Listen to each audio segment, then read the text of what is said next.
Hello, my dear students. God bless you all. All the best.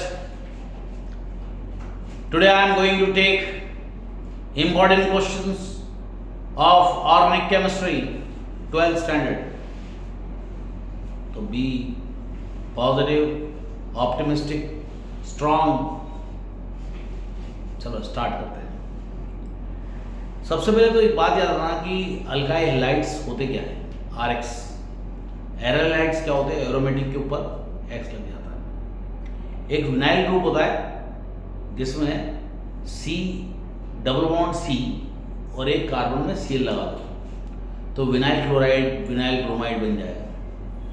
Allyl क्या होता है कि C double bond C, single bond C और जो sp3 hybridise carbon है last वाला उसके साथ क्लोरीन जोड़ दो तो एलाइलिक क्लोराइड हो जाएगा.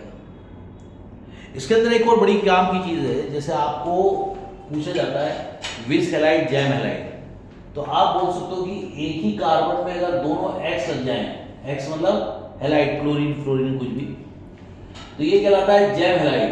और दोनों अलग अलग कार्बन में लग जाएंगे तो उसको बोलते हैं जैम हैलाइड, विस हैलाइड. तो विस हैलाइड मतलब आसपास और जैम हैलाइड मतलब एक ही जगह पे. तो आप एक बात याद रखना कि इसके लिए लिडीन लगते हैं, लिडीन, और इसके लिए लीन यूज करते हैं. जैसे इथिलीन डाइक्लोराइड, ये हुआ इथिलीन डाइक्लोराइड. ऐसे आइसोप्रोपिलीन डाइक्लोराइड होता है, आइसोप्रोपिलीन डाइक्लोराइड, ये आ जाता है. तो जब हम लोग इसको एक्वस क्यूएच के साथ करते तो एल्डिहाइड बनाएगा, इसके साथ करते तो कीटोन बनाएगा. तो ये बातें आपको याद रखनी पड़ेगी. दूसरा, हम लोग आगे बढ़ते हैं धीरे धीरे इंपॉर्टेंट क्वेश्चंस पर. इंपॉर्टेंट क्वेश्चंस में बताते हैं. एक और बड़ा प्यारा नाम है एमाइल. क्या बोलेंगे? एमाइल. एमाइल यानी 5 कार्बन रहेंगे और क्लोरीन जुड़ा रहेगा. और अगर 5 कार्बन में इस टाइप का स्ट्रक्चर आ जाए, ये पहला वाला मिटाना पड़ेगा, कपड़ा दो. अगर आपको 5 कार्बन आ जाते तो वो एमाइल कहलाता है. एमाइल, ये भी एग्जाम में आ जाएगा. तो ये जो छोटी छोटी बातें ये पढ़ के जाना तुम लोग, मैं तुम्हें अच्छे से पढ़ा दे रहा.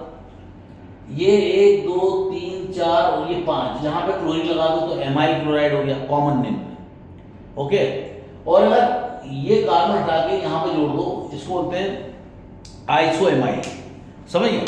तो एमाइल एक कंसेप्ट हो गया, विनाइल हो गया, एलाइल एक हो गया. इसको आप पढ़ के रखना. आया समझ. और आइसोप्रोपिलीन ये सब बता दिए तुमको मैंने. अब मैं तुम्हें इंपॉर्टेंट क्वेश्चन बताता हूं जो तुम्हें अच्छे से प्रिपेयर करने के लिए. एक क्वेश्चन ऐसा पूछा जाता है कि जब अल्काइल हैलाइड बनाते हम लोग तो HBr, HCl और HI के साथ बनाते हैं. तो HCl के साथ आपको जिंक क्लोराइड लेना पड़ता है, एनाइड्रस. और जब HBr करते हैं तो हम KBr लेते हैं और उसके अंदर सल्फ्यूरिक एसिड डालते हैं. लेकिन जब अल्काइल आयोडाइड बनाना होता है तो KI लेकर चलते हैं हम लोग, और उस समय सल्फ्यूरिक एसिड ना यूज़ करके हम लोग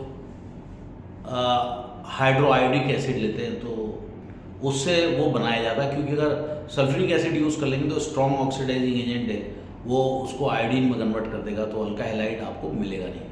तो यहाँ पर आपको जो ध्यान देने वाली बात है, जो मैंने देखा है, जो ध्यान देने वाली बात है वो तो ये है कि एक तो स्वार्ट्स रिएक्शन आ जाएगा एग्जाम में. एक है आपका फिनकेस्टन रिएक्शन. फिनकेस्टन रिएक्शन में अपन को अल्काइल आयोडाइड बनाते हैं और स्वार्ट्स रिएक्शन में हम लोग अल्काइल फ्लोराइड बनाते हैं ना. तो जब अल्काइल फ्लोराइड आप बनाओगे, फ्लोरीन वाला कंपाउंड बनाओगे, तो स्वार्ट्स लेना पड़ेगा. रिएजेंट आप ले सकते हो Hg2F2 या HgF ले सकते हो. और फिनकेस्टन रिएक्शन में एसीटोन और NaI लेना पड़ता है.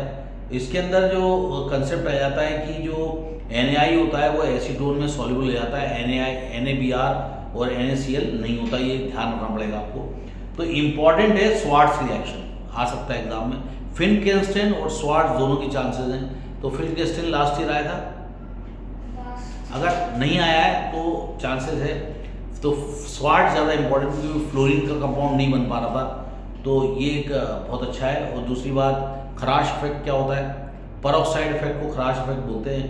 तो परऑक्साइड इफेक्ट में क्या होता है कि जो आपका अल्काइल हैलाइड है, ये जो बनाना होता है अपन वो डबल बॉन्ड से सिंगल बॉन्ड में कन्वर्ट करते हैं.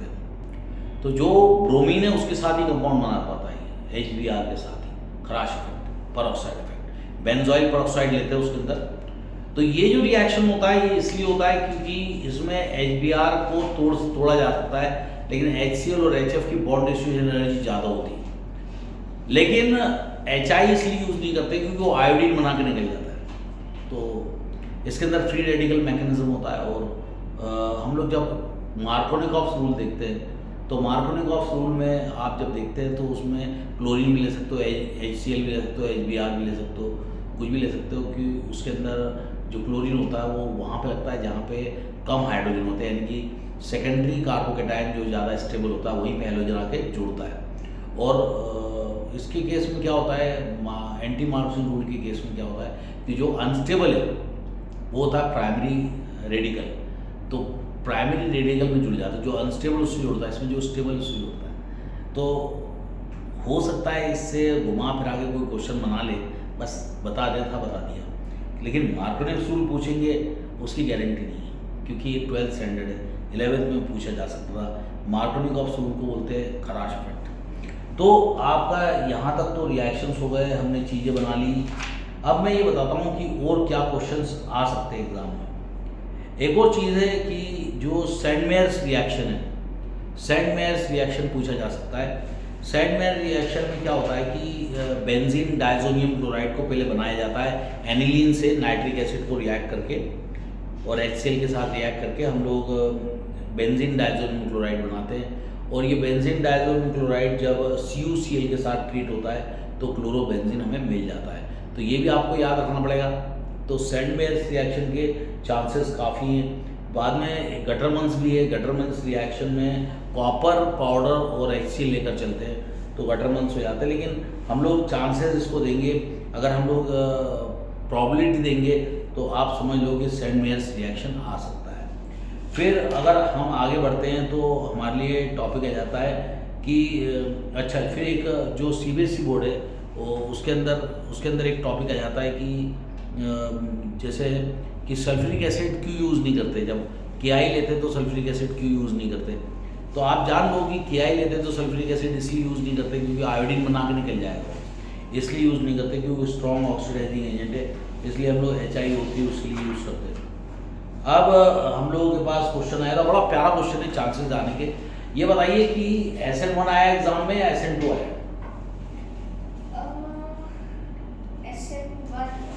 नहीं, उतना टाइम तो नहीं है, मैं बताता हूँ आपके चांसेस है आने के SN2 SN1 मैक्सिमम आने के चांसेस। तो SN1 क्या होता है, 2 स्टेप में होता है, और SN2 जो होता है वो 1 स्टेप में होता है।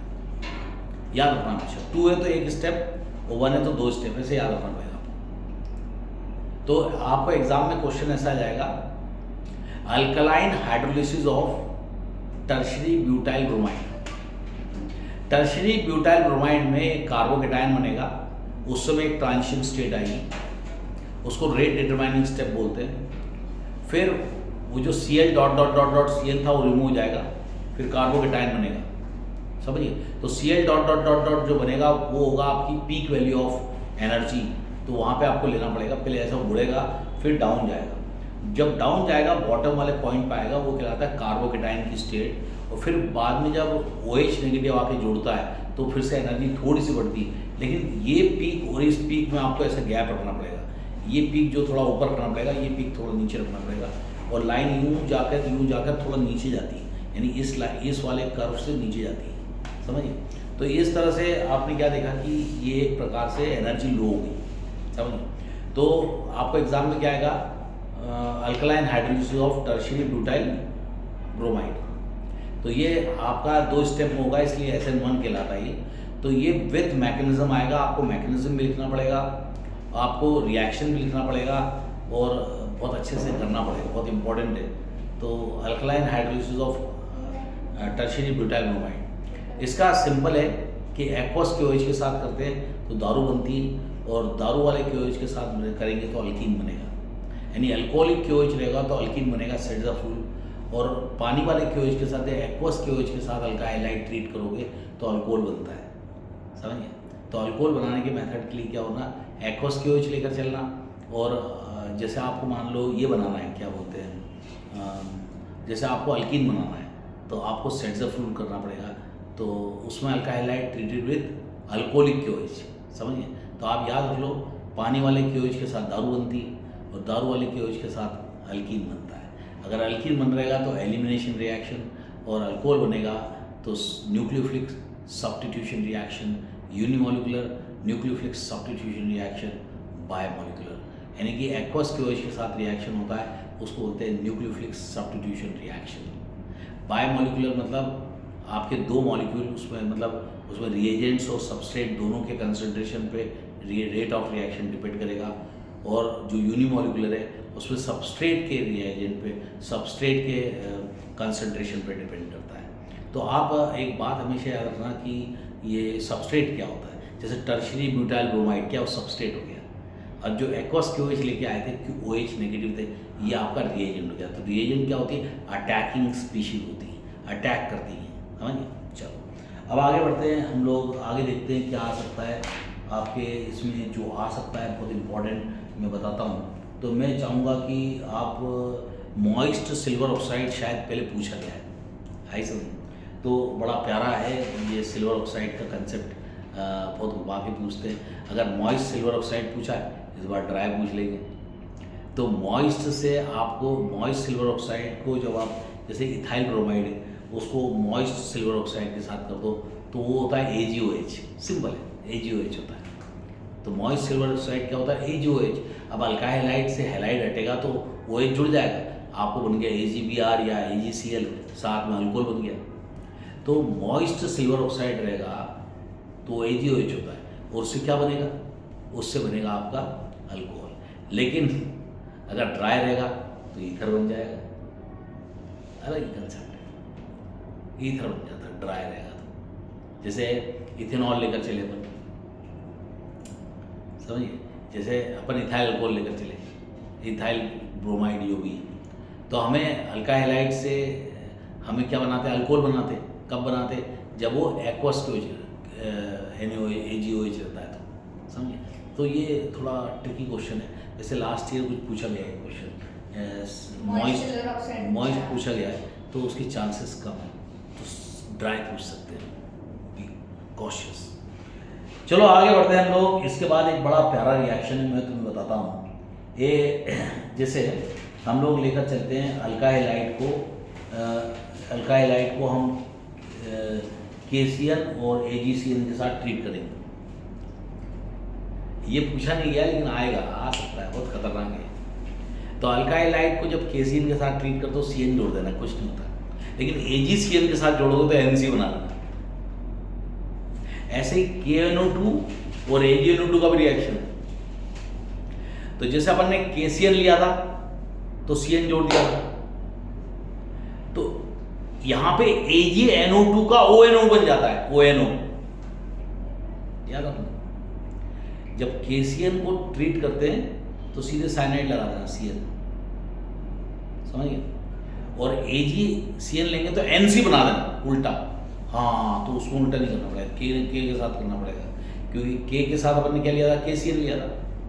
अब KNO2 लोगे तो ONO बना देना, और AgCN लोगे तो AgNO2 लोगे तो NO2 लगा देना, सिंपल। देखो KCN तो CN लगा दिया, AgCN तो NC कर दिया उसको, ऐसा। इसी तरह से KNO2 और AgNO2, ऐसा। KNO2 में क्या करना है, मतलब बहुत कंफ्यूज हो गए, जब क्लास में बैठोगे ना दिमाग काम नहीं करेगा, समझ रहे।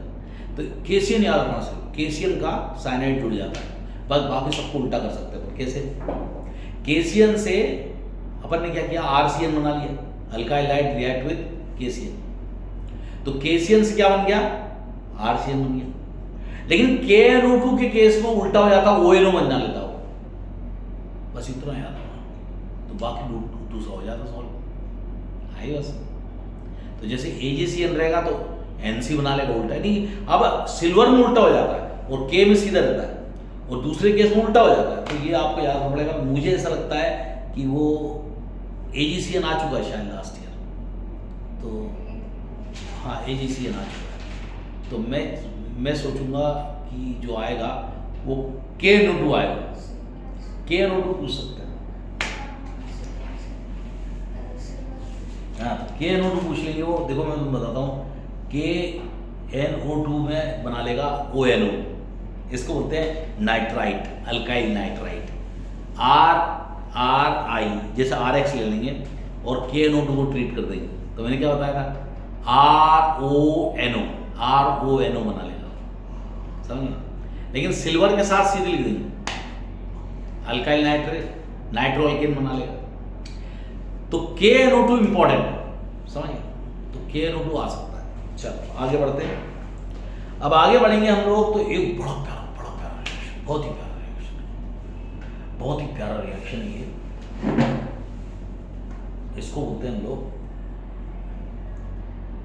ये है आपका RX यानी अल्का halide react with sodium acetylide, यानी ये जो CH होता है, CH ट्रिपल बॉन्ड CNA, समझिए, ये जो होता है इसके साथ जो रिएक्शन होता है जबरदस्त है, जबरदस्त। यानी अल्का हैलाइड को अल्काइन में कन्वर्ट करने का मेथड है, कई बार एग्जाम में आया, कन्वर्शन में आएंगे, ठूस लो दिमाग में, ठूस लो, कन्वर्शन में आने वाला है, कन्वर्शन में बहुत काम का है, बहुत काम का है। RX react with CH triple bond CNA, इसको बोलते हैं सोडियम एसिटाइलाइड, ACETYLID, सोडियम एसिटाइलाइड, बहुत इंपॉर्टेंट एसिड, वो एसिटिलीन से बना है, एसिटिलीन। तो ये आपका बहुत प्यारा रिएक्शन है, Alka halide react with CH triple bond CNA।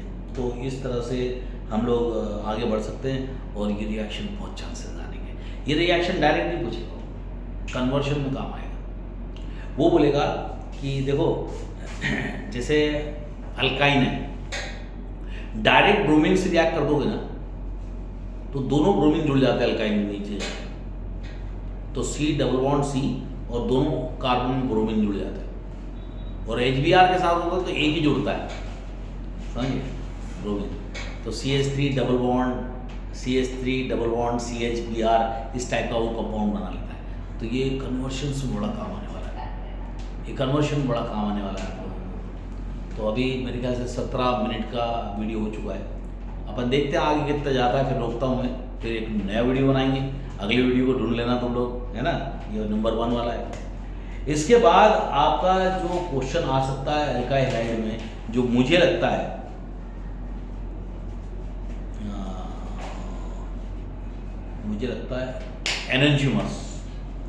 एनेंशियमस। देखो ये जो आपका जो कन्वर्शंस आते हैं या कोई A-B वाले क्वेश्चन आते नहीं, A-B क्या है, C क्या है, इसके साथ रिएक्ट कर रहे हैं तो क्या हो रहा है, उस समय वो एक लैंग्वेज यूज करेगा कि ये जो बनेगा ये ऑप्टिकल आइसोमरिज्म दिखाएगा, इस टाइप का बात बोलेगा, तो समझ लो वो एनेंशियमस। और वो क्या करता है मैं तुम्हें बताता हूँ।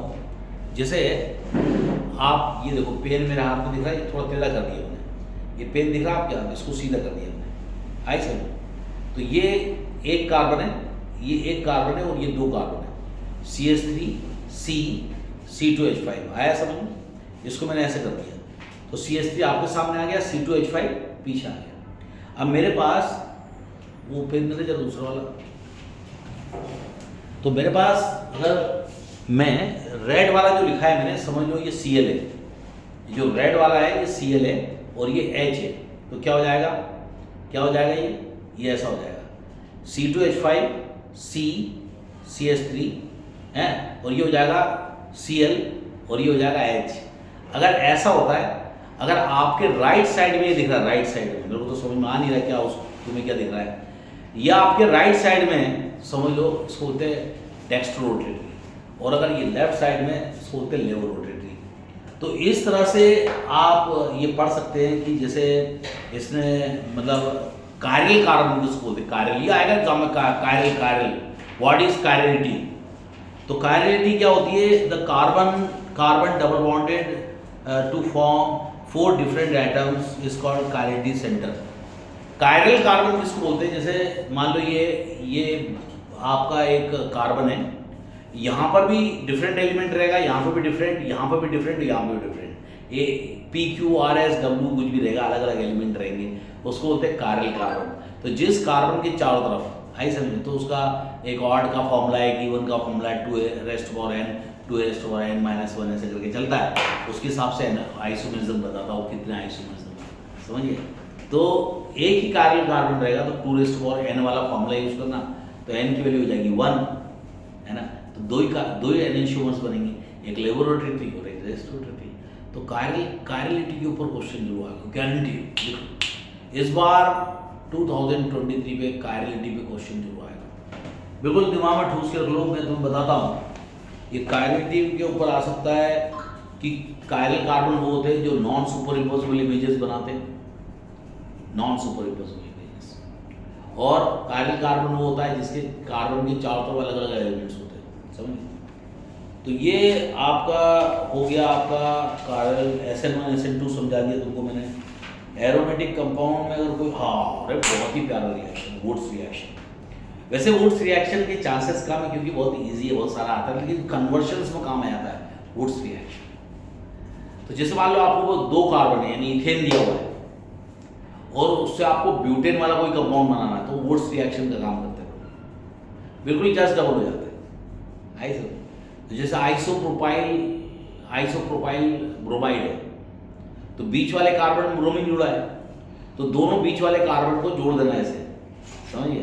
तो ये कार्बन है, ये C है और ये C है, ये कार्बन है, ये C है और ये C है, तो दोनों को जोड़ दिया, तो C और ऊपर एक C नीचे एक C, तो 1 2 3 4 ये बन गया ब्यूटेन, 2 3 डाइमिथाइल ब्यूटेन बन गया, समझ गए। तो वुड्स रिएक्शन से आप इवन नंबर ऑफ अल्केन बना सकते हैं। तो वुड्स रिएक्शन आपको आ सकता है एग्जाम में। अब मैं बहुत ही शॉर्ट में एक पॉइंट बताता हूँ कि इथाइल ब्रोमाइड को अगर आप मतलब याद रखो, देखो एक तो याद रखो एक्वस क्यूएच के साथ क्या हो रहा है और अल्कोहलिक क्यूएच के साथ क्या हो रहा है। एक्वस क्यूएच का मतलब है अल्कलाइन हाइड्रोलाइसिस ऑफ अल्काइल, और उसके बाद आपके क्वेश्चंस जो बनेंगे, मुझे ऐसा लगता है अल्काइलाइड पे रीजनिंग क्वेश्चन बन सकता है, और रीजनिंग क्वेश्चन समझाता हूँ तुमको। डाउस प्रोसेस आएगा एग्जाम में, डाउस प्रोसेस क्या होता है कि क्लोरोबेंजीन लिया, उसको NaOH के साथ या KOH के साथ ट्रीट करा, टेम्परेचर लगभग 300 रखा है उन्होंने ATM, प्रेशर 300 ATM लगाए और टेम्परेचर लगभग 3623 रखा हुआ है। तो पहले सोडियम फिनॉक्साइड बना लेता है, फिर उसको HCl के साथ ट्रीट करते हैं तो वो फिनॉल बना लेता है। तो अल्काइलाइड से फिनॉल बनाने का मेथड है ये। डाउस प्रोसेस आएगा एग्जाम में आपको, और इसके बाद जो एग्ज़ाम में क्वेश्चन आ सकता है वो है आपका, मैं बताता हूँ आपको क्या आ सकता है। हाँ, एक और होता है फ्रेडल-क्राफ्ट रिएक्शन। तो फ्रेडल-क्राफ्ट रिएक्शन का जो रिएजेंट है वो एनहाइड्रस AlCl3 है। तो क्लोरोबेंजीन ले लो आप और CH3Cl के साथ रिएक्ट कर दो। किसके साथ? CH3Cl के साथ। तो एक हाइड्रोजन हटाकर वो CH3 जुड़ जाएगा, तो क्लोरोबेंजीन तो रहेगा लेकिन CH3 आ जाएगा। इसको हम लोग जनरली ये मेजर और माइनर प्रोडक्ट के रूप में देखते हैं। तो जब मैं 4 क्लोरो वाला बनाएगा, यानी 4 क्लोरो वाला टॉलिन, इसको टॉलिन बोलते हैं, CH3 लग जाता तो 4 क्लोरो टॉलिन जो होता है, जो पैरा पोजिशन होती है वो ज़्यादा बनता है, मेजर प्रोडक्ट और माइनर प्रोडक्ट वो कम बनता है। अब इसके बाद मेरे को एक और बहुत प्यारा रिएक्शन है, बहुत प्यारा रिएक्शन नोट करना, ये है वुड्स-फिटिक रिएक्शन। मतलब ये FITTIG फिटिक रिएक्शन, ये तो बहुत खाम का चीज़ है।